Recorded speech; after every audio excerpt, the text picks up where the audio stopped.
Standing up in McKinney, this is According to Callus, episode 611, coming to you on the 29th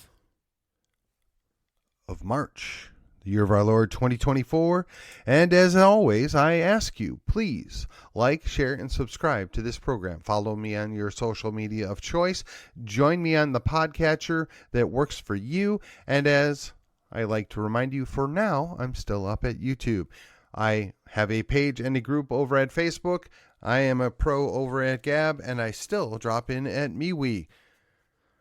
Here we go on with the show. It is the weekend wrap-up, I guess, or perhaps the weekend review. Any way you want to slice it, we're going to talk about a number of different things, and we're going to keep it short. Going to try and commit to no more than 5 minutes per topic. Let's see how I do. All right. So issue number one, the convention. The convention is done and over for SD8. We've moved on. The report's in. And for whatever reason, COS is out. That means Convention of States, ladies and gentlemen. It was voted down.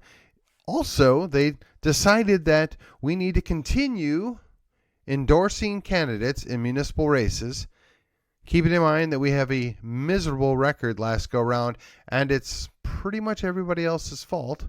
In case you've forgotten, it is 4-17-2, and because we have what we would call a fairly decent ban on abortions here in the state of Texas, we have now eliminated the plank that dealt with all the other things that we would accept until we got a ban, but we now have an abolition plank that took place of that. And honestly, I'm kind of okay with that. I mean, if we're going to set goals, if we're going to set the high bar, ending the premature termination of life, i.e. killing babies in the womb, is a very good bar to set. Now, I know there's a whole lot of details and nuances that people want to argue about. I get it. But respectfully, I don't know of any good reason to go ahead and kill babies. I don't see it. And I don't think you're going to convince me otherwise. That being said, those were the three big takeaways. Well, let's move on. SB 4 is still working its way through the courts. Now, the last time I looked, a state law is the law in the state that is controlling. So I'm really not sure why we're caring one whit what the federal courts have to say on a state law. They're not doing what they're supposed to do. In other words, the feds refused to do the job that we gave them to do. We assigned duties to the federal government, i.e. to enforce certain laws, and they refused to do it. So then we wrote our own law to enforce it. And the courts are weeping and gnashing teeth over the fact that we might arrest people that came here illegally. All the while, they're inviting the whole world to come in through the southern border. So I ask you, at what point is Texas going to take action? At what point is Governor Abbott going to say, yeah, you've issued your opinion, come enforce it? The state of Texas is done playing games. We're done ignoring the responsibility that we have to the people that are already here, those Texians, those Tejanos, those new legal imports that are here in the state of Texas that actually love Texas and want to put Texas first. We're going to protect them over everyone else that wants to come here. Now, look, I am fully aware, and I know there's some gray and nuance and all that other stuff involved here. So I'm fully aware that people come here for legitimate reasons all the time, sometimes even illegally. I get that. And I'm perfectly okay with the idea that we're going to get some new people all the time. I'm perfectly okay with that. But when you're getting hundreds of thousands every month, and we have no idea who they are, where they're going, or what they're here for, that's a big problem. And if we don't want to address it at the federal level, and the state of Texas finally mans up and says, we're going to deal with this, why in the world are we listening to some namby-pambies in the federal court let's just tell them to go pound sand and take care of our own business.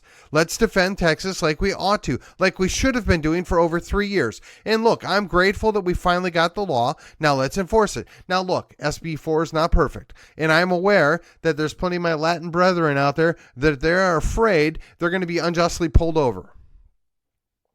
There is a possibility that might happen. But I'm also equally aware that I think, for the most part, most of the law enforcement, most of the people that are in the Texas DPS and the Texas Rangers and those various other entities that already exist in Texas are very much well aware that there's already a very high Latin presence in Texas. Hence the phrase Tejano, right? They were already here. They're already good Texans. They're already good stock, for lack of a better word. They're with us. They don't want this constant invasion going on. I'm aware that means there's an occasional thing that could happen where you're pulled over for being brown. I don't know what else to call it. I mean, it used to be called being pulled over for being black. Might as well be pulled over for being brown. Could that happen? Yes. But guess what? If you give them a valid driver's license, that should end everything right then and there. And we know that they're giving out valid driver's license to illegal aliens already, but if you give a valid driver's license and a legitimate address wherever you are in the state, that should be enough right then and there. Now, yes, it was a hassle. You got pulled over. Yes, I'm sorry. That's going to happen. I'm going to write it off. I'm going to think it's a small percentage. I don't think they're going to be, quote unquote, targeting people like that, but it could happen. But I also know, from speaking to people in law enforcement, they don't look to pull over people for just no reason at all. They look for telltales. They look for the red flags. They look for what I would call a justifiable excuse to pull you over, and then they're going to do a little bit of investigation. So if you're here legally, if you're here, as a native, I really think the odds of you being hassled are very, very slim. But I'll freely acknowledge that perhaps we're on a slope that is a little slippery. But again, given choice A, massive invasion, and choice B, perhaps a few people might be inconvenienced, I'll take choice B. And I would think that the most people would be okay with choice B, which is how we finally got the law passed in the first place.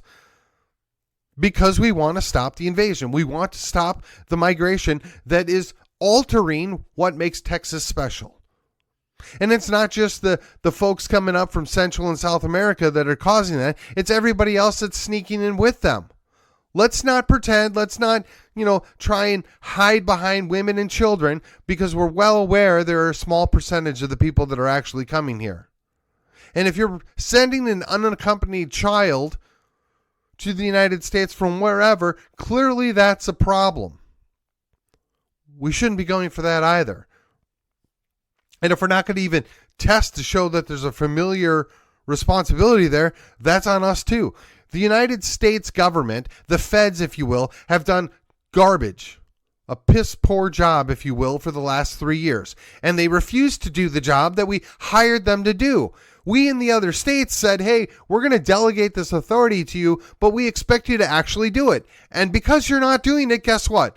We're going to take that back. We're going to handle it ourselves. Oh, yes, you can have your little people in the black robes tell us otherwise, but we don't care. We're going to do what we need to do to protect Texas.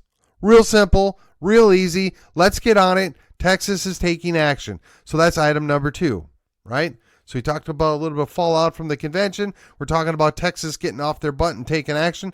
Now let's shift over to the idea. There's these various things going on in the country for sure, but they reflect on Texas. Apparently, they've altered the demographics now, and they've pushed the, what do we call it? They've slid that Overton window over, right? So now, allegedly, they're actually in support of gun control. Well, no, actually, I'd be willing to bet the vast majority of the native Coloradans, right? And even some of the recent newcomers of Colorado are actually quite happy with the previous gun laws that they had. It's only the crazy leftists that somehow get elected. The pot smoke induced whatever the people that are mentally altered when they're voting for these leftist Democrats, and maybe they're okay with that, but they're there, they have a very slim majority, and they're jamming down these anti-gun things. Well, one of the unique things about Colorado is even as they've gone purple, they've respected that there were specific rights that were there, that they were there for a reason. And as Colorado is also suffering from this invasion, right? All these folks coming here for nefarious things, and they're moving all the way up into Colorado through New Mexico. You would think the last thing the legislature in Colorado would want to do is to disarm their own people, to put their own people, their native Coloradoans, right? That they would put them in a disadvantage. There's a lot of rural area in Colorado, just like there is in Texas. Those folks are armed for a reason, for their own self-protection, whether it's from animals or from the two-legged animal. They're not doing them any favors. When we watch this happen, there's various elected officials that get in, and they seem to have a blank check. They can get away with anything. So I'm really at a loss as to how Colorado has spun so far. And I really fear that if this continues unabated, Texas is going to follow suit. You were wondering where I was going with that, right? Texas spent essentially 10 years getting a limited permitless carry situation, which they tout as constitutional carry. And again, as I've said many, many times, I'll take it. It's significantly better than what we had, but let's not pretend. Let's not put lipstick on the pig. Nobody's buying it. Until I can walk pretty much anywhere in the state of Texas unmolested with a pistol on my hip, either concealed or unconcealed, and not get harassed by the local police wherever I want to go, we do not have constitutional carry. Now look, if you want to say you shouldn't be able to go into a government school, okay, I'll give you that argument maybe. But if I go to the trouble to get a license to carry that weapon, that means I've already been cleared. I should be able to walk right into any school building, period, end of story. As a matter of fact, if I went to the trouble to get that license, I should get the same rights and privileges that former police and military ought to have. I think it's called CCLEP, right? If I got it wrong, don't shoot me. But there are a special set of rights that as a retired police officer, former police officer, when you're carrying your firearm, you get access to other areas that we, the people, don't get because we're just civilians. And while we're on that topic, let's just visit that real quick. Nobody that serves in law enforcement is a non-civilian. The only people that are non-civilians are people that served in the military. They took an oath, they gave their life over, and they did that. Police officers, first responders, all of them, they do a great job by and large. They're good people. They mean well. They're putting their life on the line, many of them that wear a badge or a shield. Yes, I get all of that, and I'm not disparaging them, but it really kind of irks me when they call us civilians because they're civilians too. Now, some of them are former military, fine, but they would be the first to acknowledge they're back in civilian life. They get to go home at night and spend their night with their family. When you're in the military, you don't get that option a lot of times, especially if you've been deployed. And I'll be honest, I never was deployed. I never saw a war zone. I mean, I went on a South Pack, which sadly only got down to Rio and had to turn around and come back. So I have gone out on a cruise, but look, there's a distinct difference there, and it just is irksome to me. And again, I mean no disrespect, but they're civilians just like we are. I know why they say it, and I appreciate that to some extent. But if you've gone to the trouble to get a firearms license, a concealed carry permit, or whatever you want to call it, you should have the same rights and privileges that former law enforcement or retired law enforcement get. That's very simple to me. But if you have constitutional carry, you shouldn't need any of that. But just we're going to say, for the sake of argument, that's one of the limitations that's put upon you, that without a permit you can't do these things, you can't go to these places. Fine. But if I get the permit, then I should be able to do that. The reason why we carry firearms, the reason why we, the people, are armed, is we are the last vestige, the last stop of full-on tyranny. And the more people that carry, the more people that stay armed, the more people that have the ability and the knowledge to protect themselves and others are a threat to nobody but tyranny. That's why it matters. That's why when I say SB 4 isn't the giant threat that some have painted it to be, because if you're here in the States and you're carrying, as you're a good Texan, if you will, you should have nothing to fear. Now, are bad things going to happen? Yes. They're going to always happen. It doesn't matter. What's really funny to me is some of my Latin friends that I have, they disparagingly refer to it as, basically pull over a brown person. I get it. I do. I get it. I understand where they're coming from. Respectfully, I don't think that's what's going to happen. I would be very sad that would be how it would be abused. But I also find it highly interesting because I have no doubt in my mind these guys are well aware of what goes on in Mexico or most other Central American countries. That is, the police are openly corrupt. They will openly pull you over for a little payola. They will openly abuse you and your rights. It's only here in the United States, which coincidentally just happens to be run by those same white people that apparently are now the... I want to be careful how I say this. The epitome of oppression in the entire world are white males, right? So epitome of oppression, they're worried about that. That's crazy.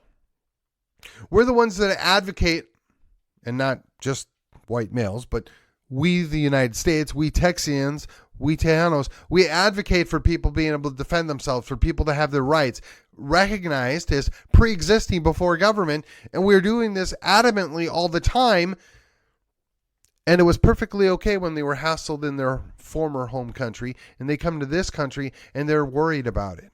I get it. Respectfully, I get it, because if you came from a tyrannical, corrupt system and you're here and you see this as an on-ramp to that, I get it. I'm not entirely in opposition to your conclusion here. I think you're jumping 15 steps down the road. I don't think it's going to happen. But if you're really, really concerned about that, one of the other things that was included is the removal of sovereign immunity, right? Or I'm sorry. That's there's a certain amount of immunity that's granted to people that are judges and prosecutors and law enforcement, right? So when that immunity is limited or they change that, and then you put this law in effect, now these people are personally responsible for their abuses, and they can't force we the people to pay for their mistakes. They're going to be a whole lot more cautious, or a whole lot more wide open at looking at incidents before they take action. Now, look, I've heard most of the arguments going back and forth. I'm not entirely in favor of, basically bankrupting everybody because they made a minor mistake.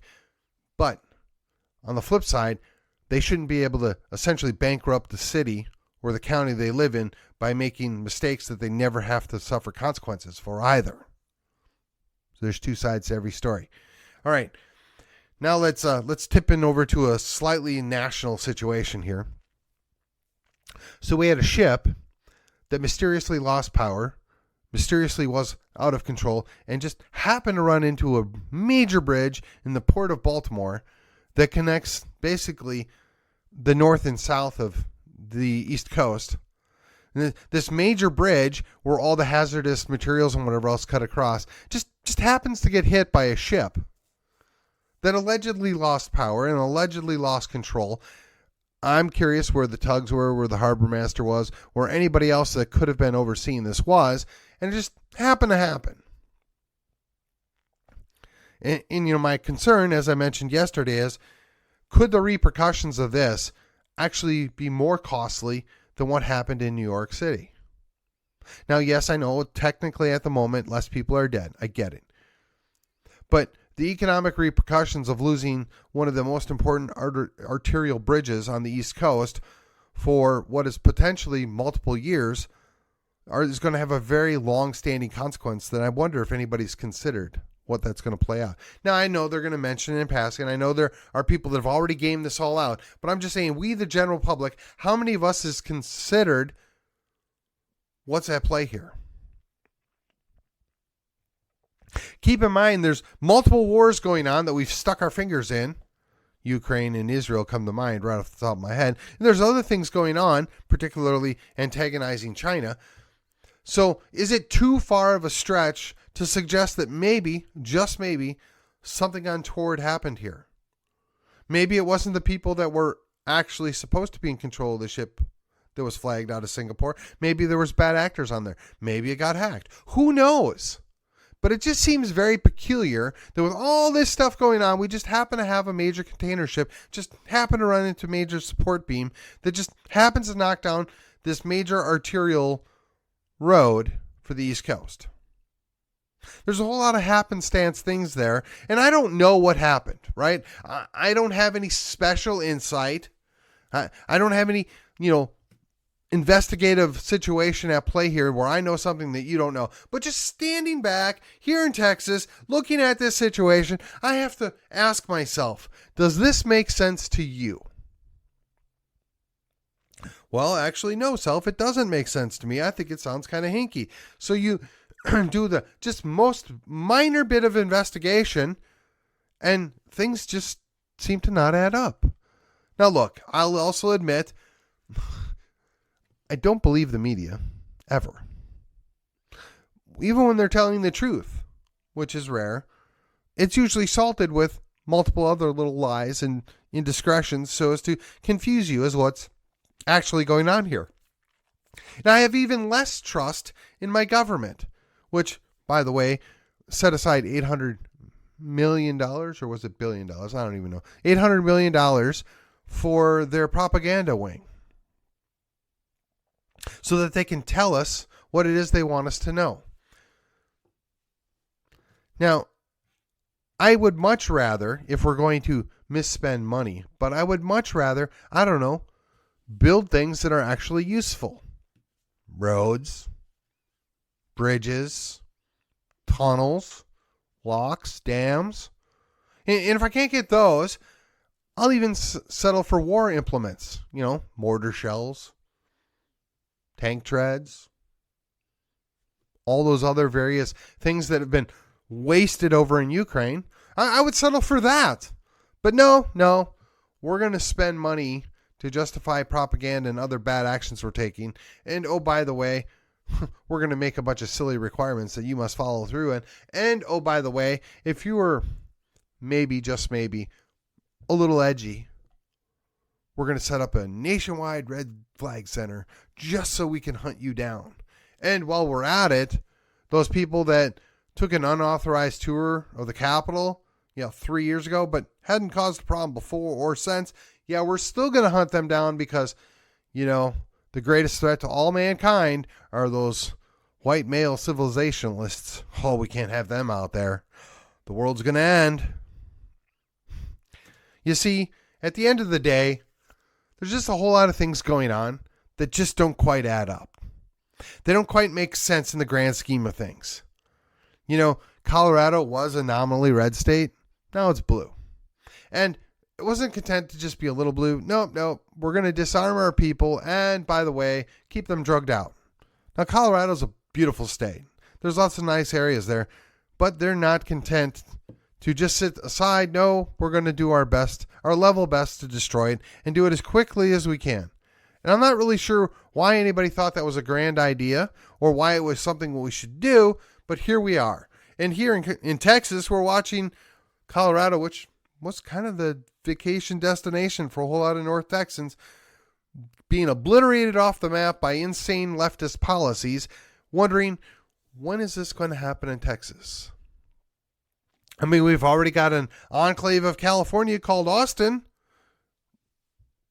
What happens if they seize power there and start mandating crazy leftist ideas from there? What are we going to do about it? I mean, we could barely get our state to hold the line because the feds refuse to do their job. How are we going to get these counties or these other sections of Texas to say, hey, Austin, we're not cool with that. We're going to ask you to stop that right now. Yeah, we don't go for that here. This is Texas. I'm just waiting, wishful thinking, if you will.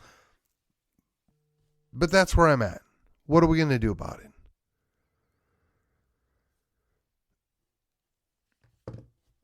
Before I go, let me remind you, this is, according to Callus, everything that I say is my opinion based upon my understanding and my observations of what's going on. If I get it wrong and somebody points it out to me, I will admit it to you. I'll bring it to you. I'll explain myself. I'll even give you information as to why I might have come up with that conclusion. But at the end of the day, it's my opinion and my understanding. So I can get things wrong. I am human. If something comes out tomorrow that thoroughly and fully explains how this ship just happened to run into that pillar, I'm all ears. I'm still not sure that I'm going to trust them, but I'll at least list them. I'll give them the benefit of the doubt, which is more than I can say the feds are going to give any of us that are right of center given enough time. With that, this has been According to Callus, and I will see you on the other side.